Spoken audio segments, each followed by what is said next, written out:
Oh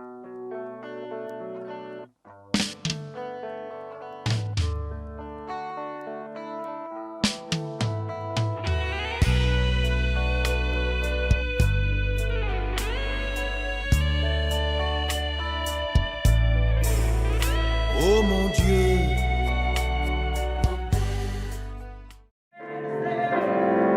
s'élève au-dessus des cieux, que ton nom est infini, mon grand.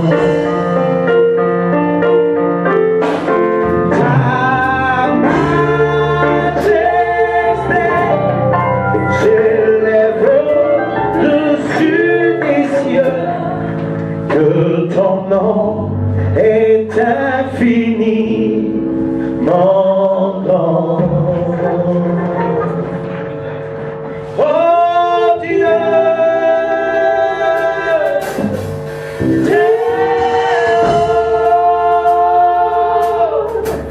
que ton nom est infini, mon grand.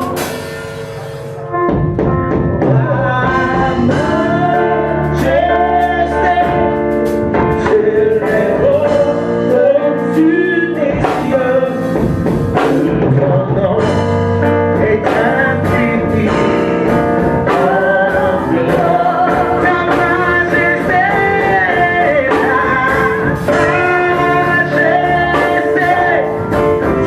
s'élève au-dessus des cieux, que ton nom est infini, mon grand. Oh Dieu,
de votre Seigneur. Alléluia.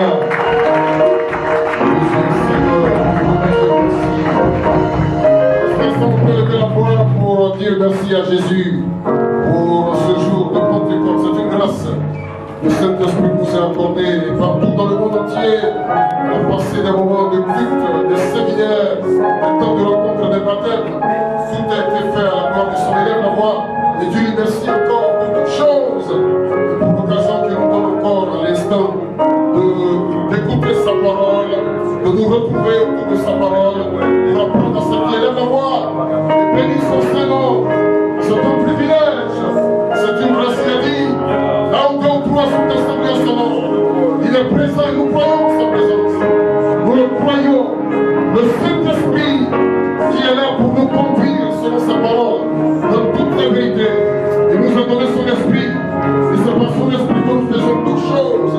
Nous bénissons son nom. Nous lui disons merci pour sa puissance, pour sa grâce, pour sa fidélité dans notre gloire. Jésus nous aime. Jésus est bon. Il est merveilleux. Alléluia. On bénisse son nom. Avec nos amis, nous allons dire ce cantique qui dit Jésus, nous sommes là. Saint-Esprit, nous sommes là. Nous sommes là pour toi. Alléluia.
prêcher, quand on proclame, Seigneur, révélé aux yeux du corps de Christ, ici en Côte d'Ivoire, oh Dieu, vu ta vision de bâtir une église forte à tous les niveaux, Sauveur.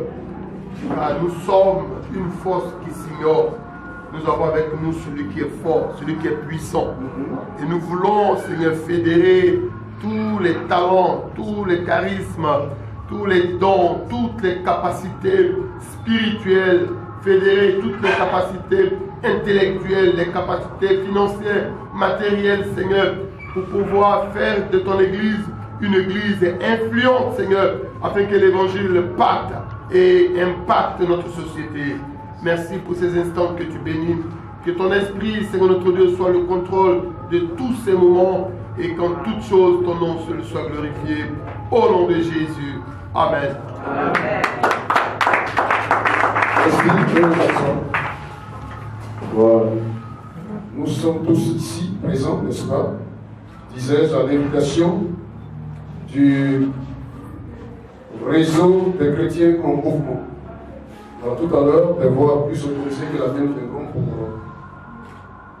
non seulement vous dire le mot de bienvenue, mais en même temps vous présenter le réseau. Vous avez entendu parler, pour la plupart, vous avez reçu donc des cartes d'invitation. Il y en a qui, par voie de presse, ont reçu l'information. Eh bien, vous êtes là.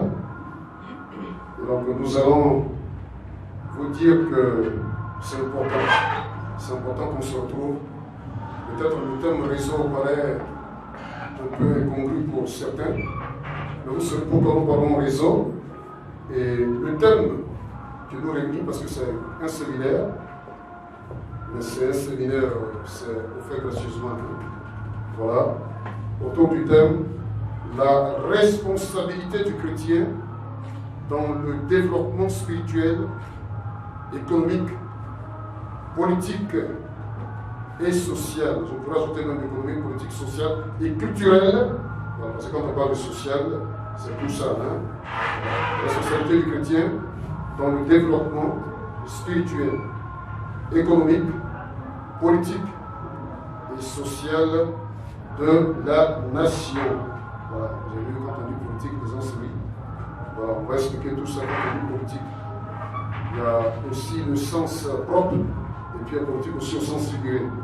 Voilà, donc on ne va pas fuir le débat, on ne va pas se cacher derrière une thématique. Quand on dit politique, c'est la politique. Voilà, et on en parlera. Voilà, il faut affronter. Voilà, ce n'est pas la politique, une manière de parler, mais c'est la politique au sens propre du terme. Voilà, donc le chrétien a sa part de responsabilité de la nation et puis au-delà. Donc vous voyez, donc il est question du RCM, je rappelle, le réseau des chrétiens en mouvement. Nous avons invité nos amis de la presse qui sont là, il y en a qui sont déjà dans la salle, d'autres nous ont appelés pour nous dire qu'ils sont en route, ça veut dire aujourd'hui c'est Pentecôte, hein. Donc le reportage affiche de partout, donc nous pensons que jusqu'à la fin, ils pourront nous rejoindre. Hein. Alors, on a invité nos amis de ichrétien.com, Fréquence Vie, Fraternité Matin, Radio Chandelier, voilà pour ne citer que ceux-là. Pour l'instant, c'est ichrétien.com qui se signale, mais tout à l'heure nous allons donc les présenter lorsqu'ils seront tous là. Alors j'ai donc à côté de moi le président de ce mouvement et le secrétaire général à qui je vais donc donner la parole, le pasteur Daniel, qui va encore nous situer. S'il nous dit que c'est terminé, on va à la maison, on va à la maison. C'est lui qui est le chef du village et qui va installer les meubles. Et certainement après son intervention, nous allons continuer. On attend pour recevoir le pasteur Daniel. Je vous salue au nom de Seigneur Jésus. Amen. Pour déjà entrer en matière, nous allons faire la présentation du RCM, entendu par Réseau des chrétiens en mouvement. Si le réseau des chrétiens en mouvement n'est pas une nouvelle église dénominationnelle, elle est cependant une association chrétienne. C'est donc un réseau dynamique d'organisation et de mouvement du milieu chrétien, d'hommes et de femmes de toute nationalité et de toutes les couches sociales et surtout de tous les bords. Ils ont la particularité d'être des hommes et des femmes affranchis par l'évangile, le salut de Christ, le Seigneur. Ils sont donc nés de nouveau et remplis du Saint-Esprit de Dieu. Ce sont des hommes et des femmes travailleurs, dévoués et intègres. Le réseau des chrétiens en mouvement est donc la plateforme que leur offre l'Église, le corps de Christ, pour mettre à profit leur vie, leurs biens, leur connaissance, leur talent et leur relation au service de Dieu par Jésus-Christ à travers donc l'Église. Quels sont donc les objectifs du RCE? Nous retenons simplement 5. Donc le RCE repose sur 5 objectifs fondamentaux, à savoir, premièrement, être un instrument d'unité du corps de Christ, un modèle d'amour au sens propre du mot, selon Jean chapitre 17, verset 1 à 26. Le deuxième objectif, c'est participer à l'expansion de l'évangile à travers le monde entier, selon Matthieu 6, verset 10. Troisième objectif, c'est mobiliser des ressources humaines, financières et matérielles, selon Marc chapitre 6, verset 37. Quatrième objectif, ouvrir les toits, c'est-à-dire des cellules à travers les quartiers, les villes, pour pouvoir donc développer le travail du RCE.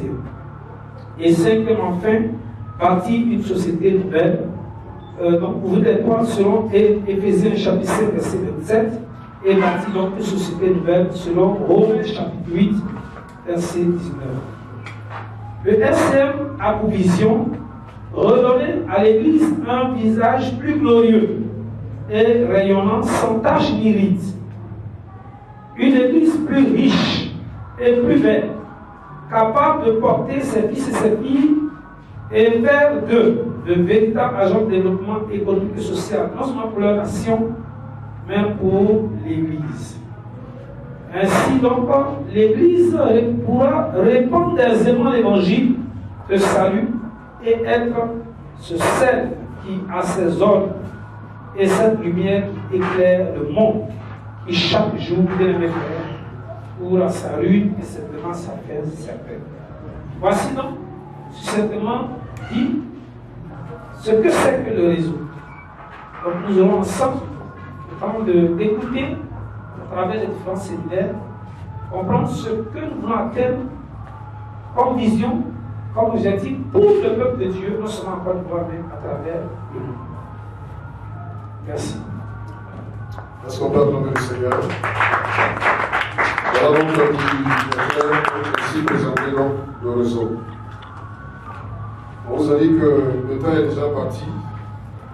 Nous voulons nous efforcer à tenir dans le temps, parce que vous savez, l'espace, la parole était l'espace qui est beaucoup sollicité. À 16h, il y a des bien-aimés qui doivent se trouver ici pour un culte. Donc, nous allons continuer. Et je pense que nous avons bien de patience. Nous allons donc attaquer le clou de la rencontre de ce soir, la conférence. Voilà comment nous allons procéder. Tout à l'heure, de Dieu prendra la parole pour succinctement, parce que ce serait prétentieux dans cette soirée de tout donner. Il va donc s'exprimer, nous instruire sur le thème. Lequel thème sera encore développé demain, parce qu'il y a la suite. Je rappelle que demain, c'est à 9h que nous sommes encore ici dans cette salle pour la suite et la fin de ce séminaire. Le thème, donc, je rappelle pour ceux qui viennent de prendre marche, la responsabilité du chrétien dans le développement spirituel, économique, politique et social de la nation. Je reprends. La responsabilité du chrétien dans le développement spirituel, économique, politique et social de la nation. C'est pourquoi nous sommes là. Et celui qui va prononcer cette conférence Il est donc le premier responsable du réseau des chrétiens au mouvement. C'est un frère qui est diplômé en développement. Alors, parce que beaucoup croient que je dis à l'attention des confrères, et on en parlera. Beaucoup croient à tort que malheureusement c'est quand on a échoué dans la vie qu'on devient serviteur de Dieu, ou bien qu'on devient chrétien. Tout à l'heure, l'homme de Dieu dans sa prière, et le pasteur Daniel aussi dans son intervention luminaire, les deux hommes de Dieu ont insisté sur le fait que l'Église est une force. Et quand nous disons que l'Église est une force, pas forcément en termes démographiques, mais en termes de capacité intellectuelle. Il y a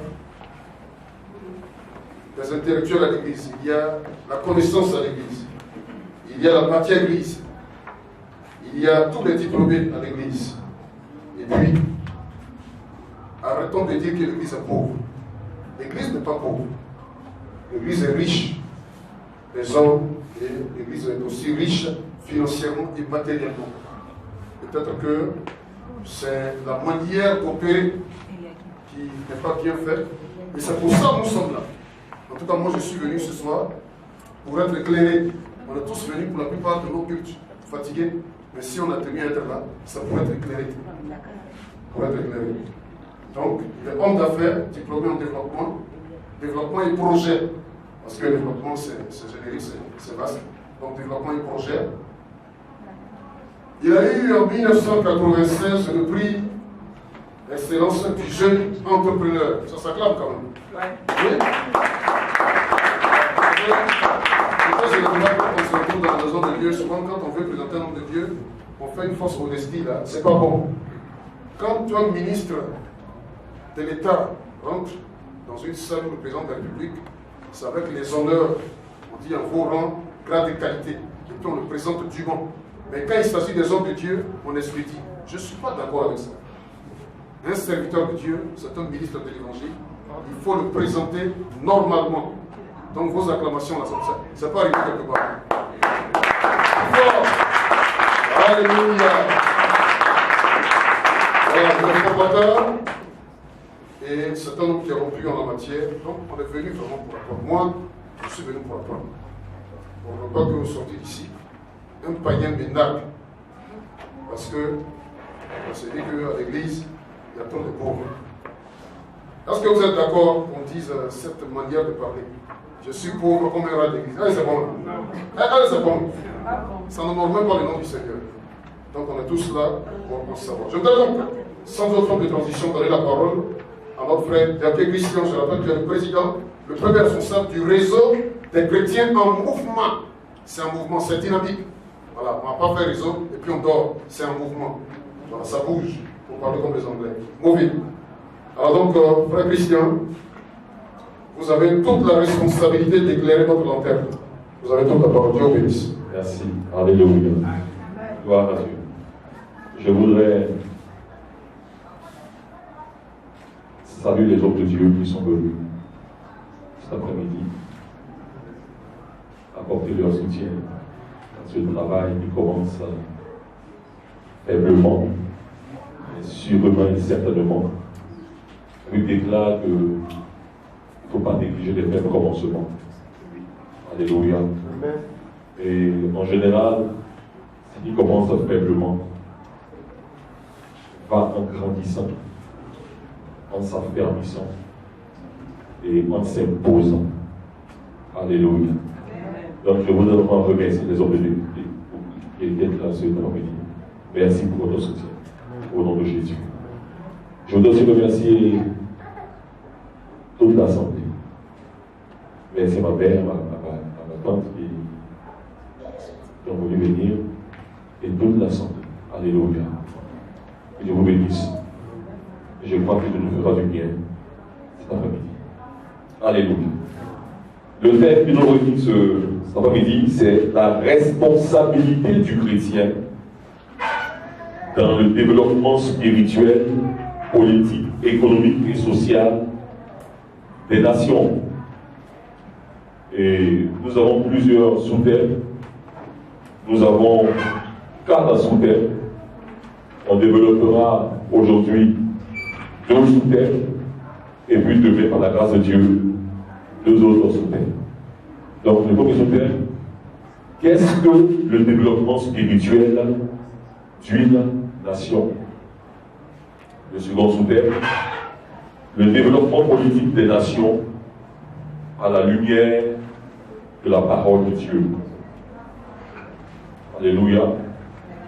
Le troisième sous-thème qui sera apporté demain, le développement économique et social des nations à la lumière des Saintes Écritures. Et le dernier sous-thème, l'exploitation humaine dans le travail. Alléluia. Donc, nous allons partir. Qu'est-ce que le développement spirituel d'une nation? Développer, qui est du latin, et qui signifie sortir quelque chose de son enveloppe. Vous voyez que dans développer, il y a enveloppe. Donc, sortir quelque chose de son enveloppe.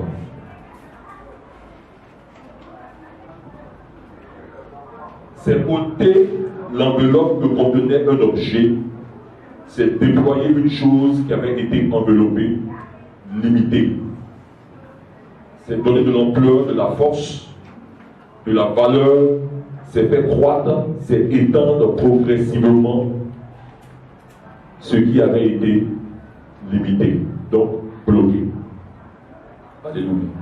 Donc développer le développement, c'est donc l'action, c'est l'action de déployer une chose, un potentiel, une richesse, une intelligence qui avait été enveloppée, limitée, bloquée. C'est l'action de donner de l'ampleur, de la force, de la valeur à ce qui était enveloppé. Alléluia. Lui permettre de s'étendre progressivement. Nous parlerons brièvement de la constitution de l'homme. L'homme, pour comprendre la notion du développement spirituel. Contrairement à ce qu'on peut penser, l'homme n'est pas qu'un être physique. L'homme n'est pas qu'un être physique. L'homme a une dimension physique et une dimension spirituelle.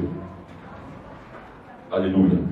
Dans le livre de 1 Thessaloniciens 5, verset 23, cela est mentionné un peu plus clairement. Et je lis maintenant le verset qui dit que le Dieu de paix vous sanctifie lui-même tout entier, que tout votre être, l'esprit, l'âme et le corps soient conservés sans reproche à l'avènement de notre Seigneur Jésus-Christ.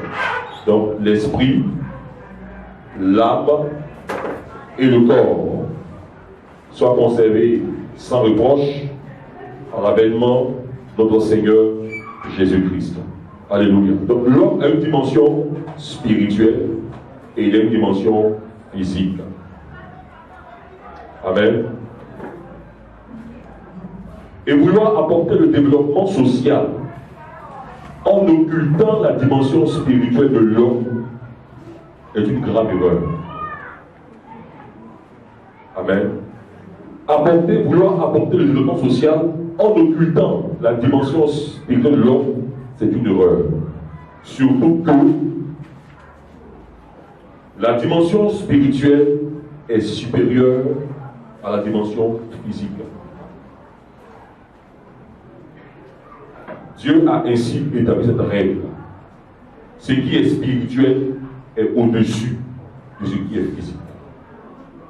Ce qui est surnaturel est au-dessus de ce qui est naturel. Alléluia. Donc, on ne peut pas on ne peut pas ignorer le spirituel et puis travailler que dans le naturel. Ce n'est pas juste. Alléluia. Et Hébreux 11, 3 dit ceci. C'est par la foi que nous comprenons que le monde a été formé par la parole de Dieu, de sorte que ce qu'on voit, ce qu'on voit ne provient pas de ce qui est visible. Il dit, ce qu'on voit ne provient pas de ce qui est visible.